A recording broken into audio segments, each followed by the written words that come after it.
الحمد لله نحمده ونستعينه ونستغفره ونؤمن به ونتوكل عليه ونعوذ بالله من شرور أنفسنا ومن سيئات أعمالنا من يهده الله فلا مضل له ومن يضلله فلا هادي له ونشهد أن لا إله إلا الله وحده لا شريك له ونشهد أن سندنا وحبيبنا وطبيبنا ومولانا محمدا عبده ورسوله أرسله بالحق بشيرا ونذيرا بين يديه الساعة من يطع الله ورسوله فقد رشد من يعصهما فقد غوى فقد قال الله تعالى في شانه كلامه المجيد وفرقانه الحميد فأعوذ بالله من الشيطان الرجيم بسم الله الرحمن الرحيم يا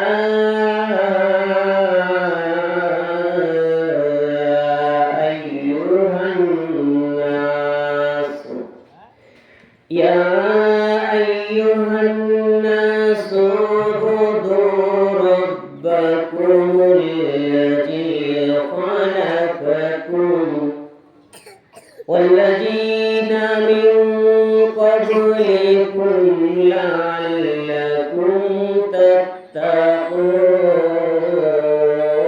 تتقون صدق الله العظيم بسم الله الرحمن الرحيم قال رسول الله صلى الله عليه وسلم والدعاء مخ العباد الحمد لله সমস্ত প্রশংসা সমস্ত শুকরিয়া সে আল্লাহ রব্বুল আলামিনের জন্য যে আল্লাহ রব্বুল আলামিন মাহে রমজানুল মুবারকে আমাদেরকে একটি পবিত্র বৈঠকে বসার তৌফিক দান করেছেন যে আল্লাহ রব্বুল আলামিন আমাদের সম্মান বাড়িয়ে দিয়ে মাহে রমজান দান করেছেন লাইলাতুল কদর দান করেছেন মাহে রমজানের তিনটি ভাগে বিভক্ত করে রহমত মাগফিরাত ও নাজাত আমরা এখন রহমত পাড়ি জমায় মাগফিরাতের মাঝে রহিয়াছি এ পর্যন্ত আল্লাহ রব্বুল আলামিন আমাদেরকে হায়াত দারাজ করেছেন সেজন্য আল্লাহ তাআলার শুকরিয়া আদায় করে সবাই সমস্যায় বলে আলহামদুলিল্লাহ একটু জোরে বলি আলহামদুলিল্লাহ লক্ষ কোটি দরুদ ও সালাম পেশ করি সেই রাসূলের প্রতি যিনি আমার আপনার সকলের রাসূল বিশ্ব জাহানের নবী দ্য প্রফেট হযরত মুহাম্মদ সাল্লাল্লাহু আলাইহি সাল্লাম মহাগ্রন্থ আল কোরআনুল কারীম বললেন ইন্নাকা লামিনাল মুরসালিন হে নবী আপনি শুধুই নবী নয় আপনি নবীদের মধ্যে সেরা নবী বলেন সুবহানাল্লাহ তিনি হচ্ছেন আমার আপনার বিশ্ব জাহানের নবী শেষে জাহানের নবী সাইয়্যিদুল মুরসালিন দুল আলামিন আহমদ মুস্তাফা মুহাম্মদ মুস্তাফা সবাই বলে সাল্লাল্লাহু আলাইহি ওয়াসাল্লাম হামদুনাতন্তে অধ্যক্ষার উপস্থিতি শ্রদ্ধেভাজন ব্যক্তিবর্গ আমার মেম্বার সাহেব আমার বাবাজি একরাম সেই সঙ্গে ছোট কচিকাছা মহামরবী একরাম পর্দার অন্তরালে মা বোনেরা সকলের প্রতি আমার সালাম আসসালামু আলাইকুম ওয়া রাহমাতুল্লাহি ওয়া বারাকাতুহু আমি মহাগ্রন্থ আল কোরআনুল কারীম থেকে সামান্য একটি আয়াত তেলাওয়াত করছি যদি আল্লাহ রাব্বুল আলামিন এর উপরে কথা বলার তৌফিক দান করে তাহলে আমি একটু কথা রাখবো আমার তৌফিক ইল্লা বিল্লাহ মহাগ্রন্থ আল কোরআনুল কারীম আল্লাহ রব্বুল আলামিন যে কিতাবটা নাযিল করেছে একমাত্র মুক্তির দিশারি, মানব জাতির মুক্তির দিশারি, যাকে বলা হয় complete code of life, the Holi Quran complete code of life. এটা পূর্ণাঙ্গ জীবন বিধান, যার মধ্যে কোনো প্রকার সন্দেহ নাই। আছে নাকি? আল্লাহ রব্বুল আলামিন মহাগ্রন্থ আল কোরআনুল কারীমের মধ্যে আটফাসে তুমি জালিকাল কিতাবুল লা রাইবা ফি, আল্লাহ রব্বুল আলামিন বললেন কি যে আমি এমন একটি গ্রন্থ দান করেছি, আর সেই গ্রন্থ চ্যালেঞ্জ করছে যে আমি কোরআনের মধ্যে কোনো প্রকার সন্দেহের অবকাশ নাই। জালিকাল কিতাব, এর মধ্যে কোনো প্রকার সন্দেহের অবকাশ নেই। এটা হচ্ছে আল্লাহ রব্বুল আলামিনের বাণী। আল্লাহ রব্বুল আলামিন বলেন লা ওয়াকাজ্জাবু বিআয়াতিন কিযাবা, কোন বান্দা যদি আমার একটি আয়াতকে বা একটি অক্ষরকে অস্বীকার করে বসে, নিঃসন্দেহ ওই ব্যক্তির জন্য জাহান্নাম নির্ধারিত। বলুন নাউযুবিল্লাহ। তার হাজিরিন, সেই মহাগ্রন্থ আল কোরআনুল কারীম তাহলে কোরআন থেকে একটা আয়াত তেলাওয়াত করেছি, যে আয়াতটির ভাব অর্থ হচ্ছে আমরা সহজে বুঝবো, ইয়া আইয়ুহান নাসু উবুদু। তার হাজিরিন, আল্লাহ রাব্বুল আলামিন মানব জাতিকে ইবাদতের জন্য বললেন, ঠিক আমি যে আয়াতটা তেলাওয়াত করছি, ইয়া আইয়ুহাল্লাযিনা আমানু, হে আমার বিশ্বাসীগণ, সুবুদু, হে আমার বিশ্বাসীগণ, তোমরা ইবাদত করো। কার ইবাদত করো? আমি আল্লাহ তাআলা। কারণ আল্লাহ রাব্বুল আলামিন আমাকে আপনাকে সৃষ্টি করেছে সৃষ্টির সেরা জীব হিসাবে, সৃষ্টি করে আমাদেরকে দায়িত্ব দিয়েছেন আল্লাহর ইবাদত করার জন্য, আল্লাহর দাসত্ব করার জন্য, আল্লাহর গোলামি করার জন্য। কেউ যদি অস্বীকার করে তাহলে ক্বালা আল্লাহু তাআলা লা ওয়াকাজ্জাবু বিআয়াতিনা কিযাবা উলাইকা সাহাবুন নার হুম ফিহা খালিদুন। আল্লাহ রাব্বুল আলামিন বললেন, যদি কেউ মিথ্যা বলে, অস্বীকার করে, নিঃসন্দেহ ওই ব্যক্তির জন্য জাহান্নাম নির্ধারণ করা হয়েছে, এর মধ্যে কোনো প্রকার সন্দেহ নাই।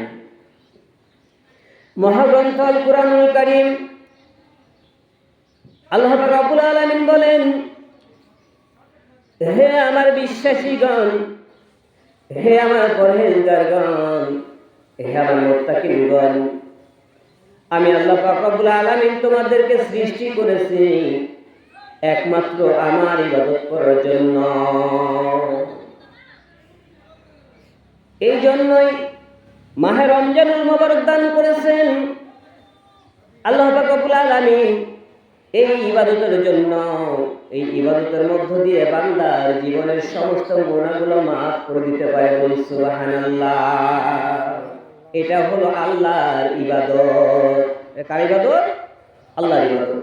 আল্লাহ বলে, কোনো বান্দা যখন কোনো কিছু ভালো কিছু করতে যায় আর আমাকে হাজির নাজির ভেবে থাকে, আমি আল্লাহ পাক রব্বুল আলামিন ওই বান্দার ওই আমলটাকে ইবাদতের মধ্যে গণ্য করে নিব। সুবহানাল্লাহ।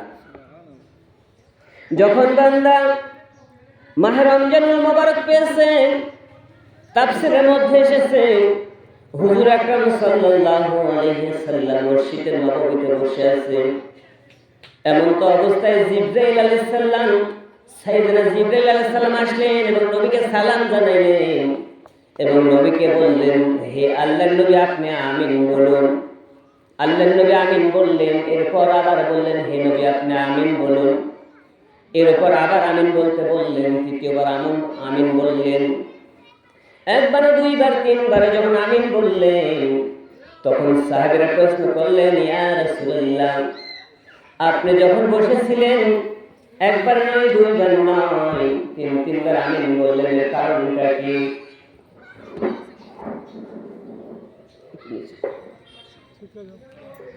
আপনি একবার নয়, দুইবার নয়, তিনবার আমিন আমিন বললেন, এর কারণটা কি একবার বলে দিবেন? আল্লাহর নবী বললেন, ওয়া সাহাবী, তোমরা শোনো, জিবরাইল আলাইহিস সালাম এইমাত্র আমার সামনে এসেছিলেন এবং আমাকে সালাম জানিয়ে বললেন, হে আমার নবী, আপনার আল্লাহ আপনার কাছে সংবাদ পাঠিয়েছেন, আপনার কাছে সুসংবাদ পাঠিয়েছেন। সেটা হলো, কোন বান্দা যদি নবীর প্রতি, নবীর নাম শোনার পর দরুদ শরীফ না পড়ে, সে যেন ধ্বংস হয়ে যায়। কেউ যদি নবী দরুদ পড়ে, অনেক সময় আমরা দরুদ শরীফ পড়ি না, দরুদ শরীফ পড়ার সঙ্গে সঙ্গে পড়তে হবে সাল্লাল্লাহু আলাইহি ওয়াসাল্লাম। আল্লাহ রাসূল বলেন ওই ব্যক্তি সবচেয়ে কৃপণ যে আমার নাম শোনা পরে দরুদ শরীফ পড়ে না। প্যারা হাজিরিন, সাহাবীরা প্রশ্ন করলেন, ইয়া রাসূলুল্লাহ, এরপর কি জন্য আপনি আমিন বললেন? আমরা আমিনলে মারামারি করি, আমিনলে দ্বন্দ্ব করি, ফাতনা ফাসাদে মগ্ন হয়ে যায়, ব্যস্ত হয়ে যায়। সূরা ফাতিহার শেষে আমিন যতবার বলবো, না বললে নামাজ হবে না। বলুন আমিন নামাজ, আমিন না বললে নামাজ হবে না, এই কথাটা সত্য নয়। আমিন ধীরে বলাও সুন্নাত, জোরে বলাও সুন্নাত। আমিন আরবি শব্দ যার বাংলা অর্থ হচ্ছে কবুল করুন। ইমাম সাহেব সূরা ফাতিহা তেলাওয়াত করছে, হুজুর ইমাম সাহেব ফাতিহা তেলাওয়াত করছে, আমি শুনেছি, আমি সেটা সাক্ষ্য দিচ্ছি, আপনি কবুল করে নিন। এটা সত্য, সত্যাত্তা, এর মধ্যে কোনো প্রকার সন্দেহ নাই। এই কথাটাই সাক্ষ্য প্রদান করা আমিন। এটা যে আপনারা জোরে বলতে হবে, ধীরে বলতে হবে, এমন অনেক হাদিসের মানে এখানে ঝামেলা আছে। ধীরে বললেও সুন্নাত, ধীরে বললেও নামাজ হবে, জোরে বললেও নামাজ হবে, কিন্তু অতিরঞ্জিত কোনো কিছু ভালো আমি মনে করি না। হে আল্লাহর নবী, আপনি আমিন বললেন, এর কারণটা কি? আল্লাহ রাসূল বললেন, জিবরাইল আলাইহিস সালাম আমাকে বলে গেলেন, যে ব্যক্তি তার পিতামাতাকে বার্ধক্য অবস্থায় পেয়েছে, ওই ব্যক্তি যদি পিতামাতার হক না আদায় করে থাকে, ওই ব্যক্তি ধ্বংস হয়ে যাবে। বলুন নাউজুবিল্লাহ। ও বন্ধুগণ, আমার এলাকার পিতাদেরকে সন্তানরা খুব বেশি ভালোবাসে, খুব আদর যত্ন করে মনে হয়, যার কারণে এলাকায় কোনো অভিযোগ নাই। বহু জায়গায় দেখা যায় সন্তান পিতা মাতার প্রতি অত্যাচার করে, কথা ঠিক কিনা? আছে না, অনেক জায়গায় আছে, সন্তান পিতার প্রতি অত্যাচার করে, আমার মোবাইল কিনে দাও, না হলে লেখাপড়া করবো না, আমাকে এই দাও সেই দাও, তুমি অরে সব দিয়েছো, আমারে কি দিলা? বাবা বানরামি শুরু করে দেয়, যে সব জমি জমা ছেলেদেরকে নামে রেজিস্ট্রি করে দিয়ে মেয়েরে ডাকে, মা তুমি আমার কাছে আসো, কাছে ডেকে নিয়ে বলে, আমি তোমার যা দিয়েছি তা ওরে আর দিইনি বাবা, মা তুমি মনে কিছু করো না। তো বাবা তুমি আমার কি দিলা? মা তোমার আমি দোয়া দিয়েছি, সম্পদ দিয়ে দিছি সন্তানের, আর মেয়ের দোয়া দিয়ে, আপনি জন্ম দিচ্ছেন, মেয়েরও দোয়া দিবেন, ছেলেদের দোয়া দিবেন, এটা ঠিক, কিন্তু আপনি মেয়ের হক নষ্ট করে ছেলেকে দিয়েছেন, এই অধিকার আপনাকে কে দিয়েছে?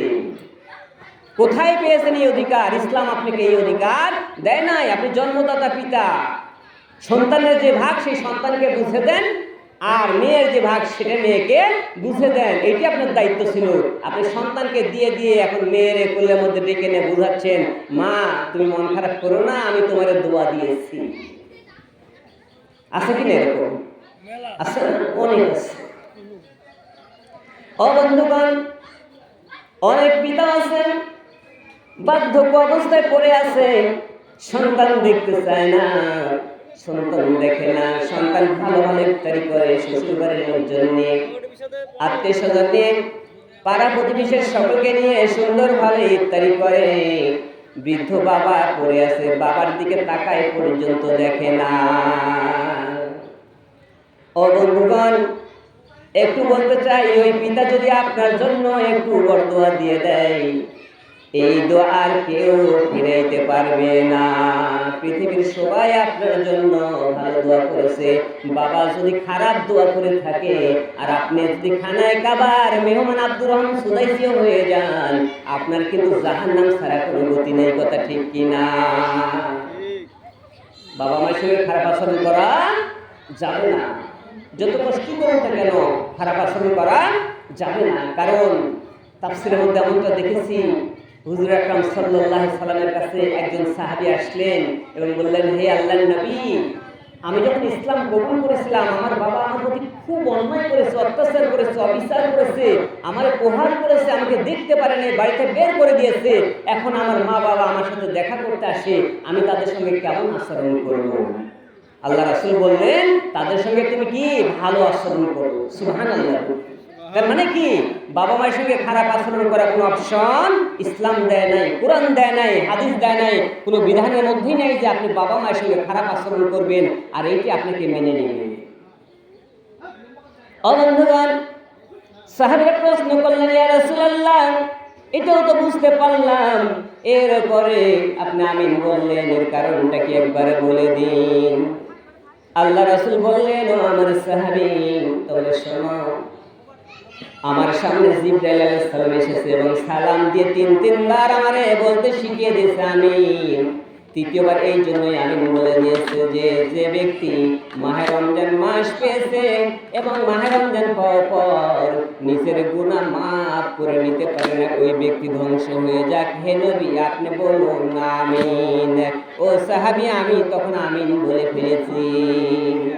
ও বন্ধুগণ, এখান থেকে এটাই বোঝা যায়, কোন ব্যক্তি মাহে রমজান যদি পেয়ে থাকে আর নিজের গুনাহ যদি মোচন না করে নেয়, কাল কিয়ামতের মুসিবতের সময় আল্লাহ পাক রব্বুল আলামিন আপনাকে দাঁড় করাবে এবং আপনাকে ডাকবে, আপনাকে বিচারের সম্মুখীন করবে এবং আপনাকে প্রশ্ন করা হবে। আপনি শুধু কোনোই উত্তর দিতে পারবেন না, শুধু লা ইয়াদরি ছাড়া কোনো ভাষা আপনার জবানে আসবে না। ও বন্ধুগণ, আল্লাহ পাক রব্বুল আলামিন মাহে রমজানুল মাসকে সম্মান দান করেছে। রমজানের বরকতে কুরআনুল কারীমকে মর্যাদা দিয়েছে, কোরআনের বরকতে আল্লাহর নবীকে বরকত দান করেছে, মর্যাদা দিয়েছে নবীর বরকতে। অন্যান্য নবী এসেছে, তাদের চাইতে বেশি সম্মান আমার নবীর কথা ঠিক কিনা? 104খানা আসমানি কিতাব এসেছে। 104খানা আসমানি কিতাবের মধ্যে সর্বশ্রেষ্ঠ কুরআনুল কারীম, এর মর্যাদা আল্লাহ বেশি করে দিয়েছে। তাহলে কুরআন, যার মধ্যে কোনো প্রকার সন্দেহের অবকাশ নেই। সুবহানাল্লাহ। অন্যান্য নবীর যুগে রোজা এসেছে, কিন্তু এত মর্যাদা ছিল না যতগুলো মর্যাদা আমার আপনার রোজার জন্য আল্লাহ পাক রব্বুল আলামিন দান করে, এত মর্যাদা আর অন্য কোনো নবীর রোজাতে ছিল না। বলুন সুবহানাল্লাহ। আল্লাহ পাক রব্বুল আলামিন বলে, অন্যান্য মাসে যদি ইবাদত করে বান্দার ইবাদতের সওয়াবগুলো আমি ফেরেশতাদের মাধ্যমে দিয়ে দিই, হিসাব করে দিই, নিকাশ করে দিই। যতটা সওয়াব অর্জন করেছে, যতটা ভালো কাজ করেছে, তার বিনিময়ে সওয়াব দান করে দিই। কিন্তু মাহে রমজানুল মুবারক এমন একটি মাস, যে মাসে যতই ইবাদত করুক বান্দা, সকল সওয়াব আমি আল্লাহ নিজেই হাতে দান করে দেব। সুবহানাল্লাহ।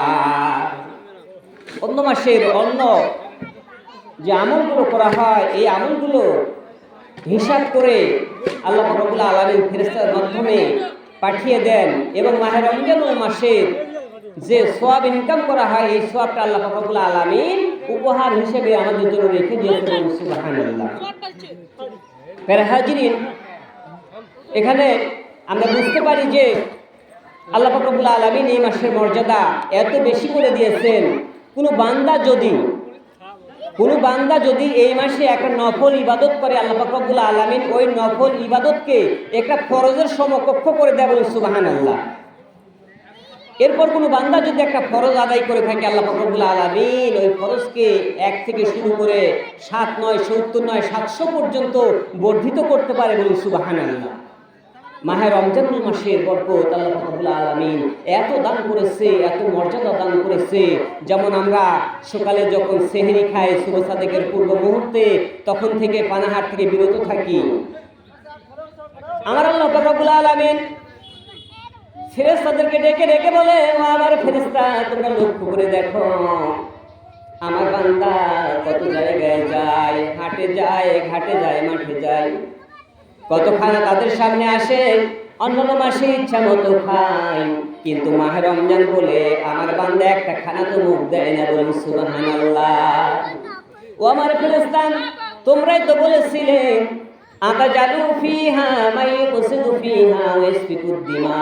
ও আমার মাবুদ, ও আমার প্রতিপালক, হে আমার রব, আপনি যে জাতিকে সৃষ্টি করতে চান, যে জাতিকে সৃষ্টি করছেন, এই জাতি পৃথিবীর বুকে অন্যায় করবে, অত্যাচার করবে, রক্তক্ষয়ী যুদ্ধ করবে, আপনি এই জাতিকে কেন সৃষ্টি করতে চান? আল্লাহ রাব্বুল আলামিন কটাক্ষ জবাব দিয়ে দিয়েছিলেন এবং বলেছিলেন, ইন্নী আ'লামু মা লা তা'লামুন। ও আমার ফেরেশতা আমি যা জানি তা তোমরা কিছুই জানো না। তার প্রমাণ আজকে দেখে নাও, বান্দার সামনে কতগুলি খাবার চলে আসে, এইভাবে সারাটা দিন যখন চলে যায়, সন্ধ্যা ঘনিয়ে আসে, ইফতারির সামনে নিয়ে বান্দা যখন বসে যায়, বান্দার সামনে সুস্বাদু খানা পড়ে থাকে, বান্দা ইচ্ছে করলে এক মুষ্টি খানার মধ্যে কেউ হাত লাগায় না। শুধু তাই নয়, রোজা আছে সে তো খায় না, রোজা নাই সে ব্যক্তি তার পাশে বসে থাকে, সম্মান করে মর্যাদা দেয়, ওই খানার দিকে খায় না, হাত তাকিয়ে দেখে কিন্তু খায় না। আমার আল্লাহ বলে, বান্দারে, বান্দা যখন না খেয়ে থাকে তার পেটের ভিতরে এক প্রকার গ্যাস তৈরি হয়ে যায়, এই গ্যাসটা যখন বান্দার মধ্যে বাহির হয়ে যায়, আরেক বান্দার সামনে গ্যাসটা যদি প্রকাশ হয়ে যায়, বান্দাকে গন্ধ লাগে, সহ্য করতে পারে না। আমি আল্লাহ ওই বান্দার মুখের ঘ্রাণটা এত প্রিয় করে নিই, এত আপন করে নিই, এত আমার কাছে পছন্দনীয় হয়ে যায়, মেশকো আম্বরের সাথে উত্তম হয়ে যায়। এবং সুবহানাল্লাহ। বান্দা ইফতারির সামনে নিয়ে যখন নাড়াচাড়া করে আর দোয়া পড়তে থাকি, অসেল ফাদিলি এক ফিরিনি, আল্লাহর কাছে এইভাবে আরাধনা জানাইতে থাকে আর বসে থাকে, আল্লাহ তখন ফেরেশতাদেরকে ডেকে ডেকে বলে, আমার ফেরেশতা তোমরাই তো বলেছিলে এই জাতি পৃথিবীর বুকে অন্যায় করবে, অত্যাচার করবে, মারামারি করবে, রক্তক্ষয়ী যুদ্ধ করবে। আমি বলেছিলাম, আল্লাহ আমি যা জানি না তোমরা জানো না। লক্ষ্য করে দেখো, বান্দার সামনে এত সুন্দর সুস্বাদু খানা পড়ে আছে, বান্দা তবুও খেতে চায় না, কারণটা কি বলতে পারো? ফেরেশতারা বলবেন, ও আমার মাবুদ, পরওয়ারদিগার রাব্বি কারীম ইয়া ইলাহি, এই সংক্রান্ত বিষয় আল্লাহ এবং আল্লাহ রাসূলই ভালো জানে, এর মধ্যে সন্দেহ নাই। আল্লাহ রাব্বুল আলামিন বান্দার মনের খবর জানে, যত অন্তর্যামী, অন্তরের খবর পর্যন্ত জানা আছে। এর জন্য ফেরেশতাদেরকে লক্ষ্য করে বলে, আমার ফেরেশতা তোমরা শুনে রাখো, আমি আল্লাহ পাক রব্বুল আলামিন ঘোষণা দিয়ে দিলাম, ওই বান্দা আমার ভাই ইফতারি নেয় না যে বান্দা, সেই বান্দার জন্য সুপারিশ করে, সুপারিশ ছাড়া আমি আল্লাহ পাক রব্বুল আলামিন ঘোষণা দিয়ে দিলাম, ওই বান্দার জন্য জান্নাত অবধারিত হয়ে যাবে। সুবহানাল্লাহ। মাহে রমজানুল মাস এমন একটা মর্যাদার মাস, আল্লাহ রাব্বুল আলামিন এই মাসকে এত সম্মান দিয়েছেন। হুজুর আকরাম সাল্লাল্লাহু আলাইহি সাল্লাম মসজিদে নববীতে বসে আছেন, এমন তো অবস্থা অনেক সাহাবীরা আসলেন, সাল্লামা ইয়া রাসূলুল্লাহ আনা ইযহাব, সাল্লামা ইয়া রাসূলুল্লাহ আনা ইযহাব, সাল্লামা ইয়া রাসূলুল্লাহ আনা ইযহাব, আমি কি আসতে পারি? সকল সাহাবী পারমিশন নিয়ে আসে, রাসূলকে সালাম দেয়, সম্মান করে। আমরা মুসলমান হয়ে মুসলমানকে সালাম দিতে জানি না, লজ্জা। বাবা সন্তানকে সালাম শিখায় না, যার কারণে সন্তান বাবাকে সালাম দেয় না। তুমি আমার সালাম দাও না, বাবা তুমি বড় হচ্ছে আমাকে সালাম দাও। একদিন দুই দিন যদি ওই সন্তানকে পিতা শিক্ষা দেয়, ওই সন্তানের শিক্ষা এমন হবে যে প্রতি মুহূর্ত দেখা হওয়ার সঙ্গে সঙ্গে পিতা মাতাকে সালাম দিবে। কিন্তু এমন অবস্থা, একই জায়গায় বসে থেকে টিভির মধ্যে লগ্ন ছবি দেখছে, ওই জায়গায় সন্তানকে লজ্জা লাগে না, কিন্তু সালাম দিলে 90টা নেকি পাওয়া যায়, এখানে বান্দাকে লজ্জা লাগে। কথা ঠিক কিনা? মুসলমান অধঃপতন কোথায়? একজন ব্যক্তি যদি সালাম দিয়ে থাকে, সে ব্যক্তিকে আল্লাহ রাব্বুল আলামিন 90টা নেকি দান করে, আর যে সালামের উত্তর দেয় সে 10টা নেকি পেয়ে যায়। এখানে 100টি নেকি ওই দুই বান্দার মধ্যে আল্লাহ রাব্বুল আলামিন বন্টন করে দেয়। সুবহানাল্লাহ। শুধু তাই নয়, যখন বান্দা একজন অপরের সঙ্গে হাত মিলিয়ে, হাতে হাতে হাত মিলিয়ে পড়ে এবং মুসাফাহা করে আর বলে ইয়াগফিরুল্লাহু লানা ওয়া লাকুম, এই দোয়াটা পড়ার সঙ্গে সঙ্গে আল্লাহ পাক রব্বুল আলামিন বলে, ওই বান্দার দুখানা হাত আলাদা হওয়ার পূর্বেই বান্দার ছোটখাটো গুনাহগুলো আমি সমস্ত মোচন করে দিলাম। সুবহানাল্লাহ। সাহাবীরা যখন আসলেন, ক্বালা রাসূলুল্লাহ সাল্লাল্লাহু আলাইহি সাল্লাম, ওয়া আলাইকুমুস সালাম, ইজহাব ইজলাস, আসো এবং বসো, ফায়াকুল। আল্লাহ রাসূল বললেন, আমার সাহাবী তোমরা শোনো, আমি আগেকার নবী ও রাসূলের জীবনী দেখেছি, যারা হাজার হাজার বছর ধরে বেঁচে থেকেছে। এই কথা যখন বললেন, সাহাবীরা প্রশ্ন করলেন, আমি সংক্ষিপ্ত কথা বলবো যেহেতু সময় খুব একটা বেশি পাওয়া যাবে না। এবং সাহাবীরা প্রশ্ন করলেন, ইয়া রাসূলুল্লাহ, আগেকার যারা নবী ও রাসূল ছিল তারা হাজার হাজার বছর ধরে বেঁচে থেকেছে, আর আমরা তো অল্প সামান্য বেঁচে থাকি, এই অল্প সময়ের মধ্যে আমাদের হায়াত শেষ হয়ে যায়। তো তারা যে আমল করেছে, তাদের আমলের তুলনায় আমাদের আমলের তো কোনো মূল্যই হবে না, কারণ তারা দীর্ঘ সময় ধরে আমল করেছে, দীর্ঘ সময় আমল করার সুযোগ পেয়েছে, আর আমরা সামান্য সময় আমল করার সুযোগ পাই, এই আমলে তো আমাদের কিছুই হবে না। আল্লাহ রাসূল বুদ্ধিমত্তার পরিচয় দিয়ে চুপ করে বসে থাকলেন। যখন বসে থাকলে এমন অবস্থায় হযরত জিবরাইল আলাইহিস সালাম প্রবেশ করলেন এবং হুজুর পাক সাল্লাল্লাহু আলাইহি সাল্লামকে সালাম জানালেন। বলুন সুবহানাল্লাহ। কি মর্যাদার নবী আমাদের, কি সম্মানের নবী। জিবরাইল তো সালাম দেয়, আল্লাহ নিজেও সালাম দেয়। বলুন সুবহানাল্লাহ। বাবা এখানে গ্যাঞ্জাম করো না, সামনে যাও, বাচ্চাদেরকে সরিয়ে দিন তো সামনে থেকে। আরে হাজিরিন, জিবরাইল আলাইহিস সালাম আসলেন এবং আল্লাহর নবীকে জানিয়ে দিলেন, হে নবী আপনি বিচলিত হবেন না, মহান রব্বুল আলামিন আপনার জন্য এইমাত্র সুসংবাদ দান করেছে, এইমাত্র খবর পৌঁছাইয়া দিয়েছে। মহাগ্রন্থ আল কুরআনুল কারীমের মধ্যে বলা হয়েছে, ইন্না আনসালনাহু ফি লাইলাতিল কদর ওয়া মা আদরাকা মা লাইলাতুল কদর।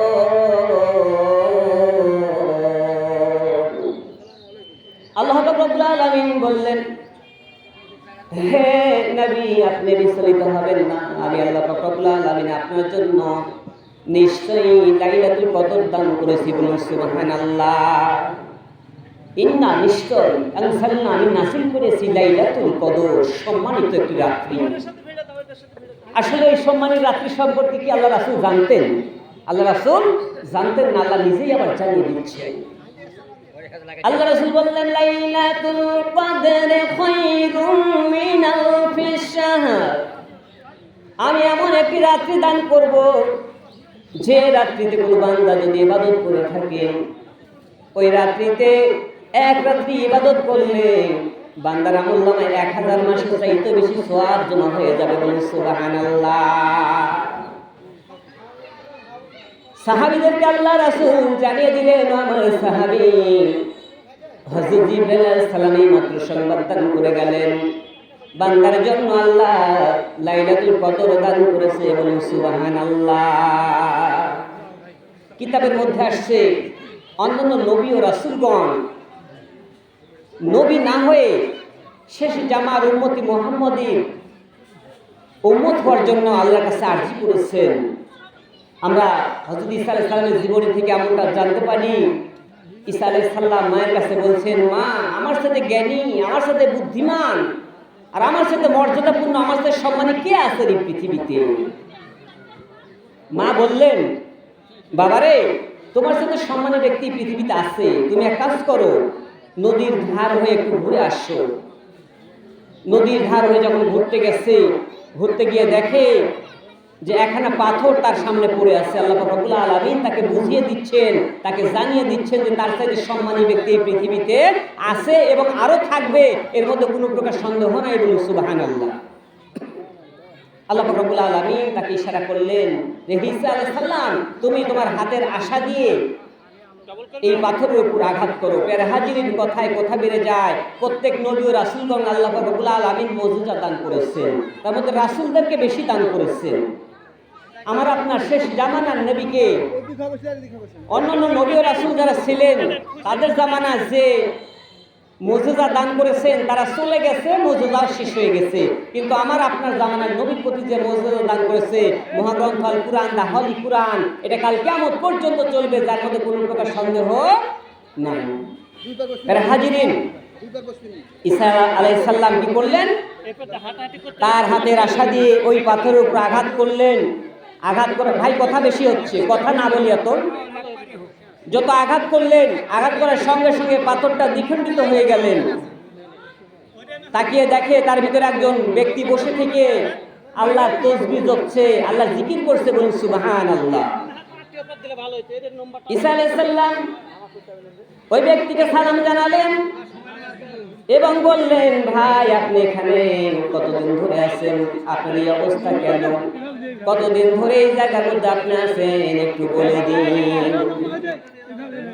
আল্লাহ রাব্বুল আলামিন কে শুকরিয়া আদায় করে বললেন, এই জায়গায় আমি একদিন নয়, 2 দিন নয়, 40 বছর ধরে এই জায়গার মধ্যে আমি আছি। বলুন সুবহানাল্লাহ। আমি আমার মায়ের বরকতে, মায়ের সম্মানে এই জায়গার মধ্যে আল্লাহ রব্বুল আলামিন আমাকে অবস্থান করার সুযোগ দান করেছে। একদিন নয়, 2 দিন নয়, 40 বছর পর্যন্ত এই জায়গার মধ্যে আমি আছি। বলুন সুবহানাল্লাহ। ঈসা আলাইহিস সালাম প্রশ্ন করলেন, আপনার সামনে যে আনার ফলটা দেখা যায় এটা কোথায় থেকে এসেছে? সে বলে, আমার আল্লাহ প্রত্যেক দিন বেহেশত হইতে একখান করে আনার ফল আমার কাছে পাঠিয়ে দেয়। বলুন সুবহানাল্লাহ। ও বন্ধুগণ, মানুষ যখন খায় তখন তাকে প্রস্রাব পায়খানা করতে হয়। আল্লাহর কি নিয়ামত, আনার ফল খাবে, এরপরেও দেখা যায় ঢেকুর তোলার সঙ্গে সঙ্গে হজম হয়ে যাবে। বলুন সুবহানাল্লাহ। ঈসা আলাইহিস সালাম এইভাবে যখন তার কাছে বলছেন আর শুকরিয়া আদায় করছেন, আল্লাহ আমার চাইতে জ্ঞানীবান, আপনি আমার চাইতে বড় মুত্তাকিন ব্যক্তি দুনিয়াতে আছে, তার প্রমাণ দিয়ে দিছ। সিজদায় পড়ে আল্লাহর কাছে কাঁদতেছে, বলতেছে, আল্লাহ আমি আপনার কাছে ক্ষমা চাই, আমার ক্ষমা হবে কিনা আমি জানি না। আল্লাহ রাব্বুল আলামিন দেখে বললেন, হে ঈসা রে, তুমি শুনে রাখো, তুমি এমন কি দেখেছো, আমি শেষ জামানের একজন নবী দান করব, একজন নবীকে পাঠিয়ে দিব, যে নবীর জামানায় এমন একটি রাত্রি থাকবে, ওই রাত্রিতে কোনো বান্দা যদি ইবাদত করে থাকে আল্লাহ পাক রব্বুল আলামিন তাকে 1000 মাসের চাইতে বেশি সওয়াব দান করবে। সুবহানাল্লাহ। প্যারা হাজিরিন, কুরআনুল কারীমের কথা বলতে গেলে অনেক আসে, প্রসঙ্গ অনেক থেকে যায়। আল্লাহ পাক রব্বুল আলামিন আমাদেরকে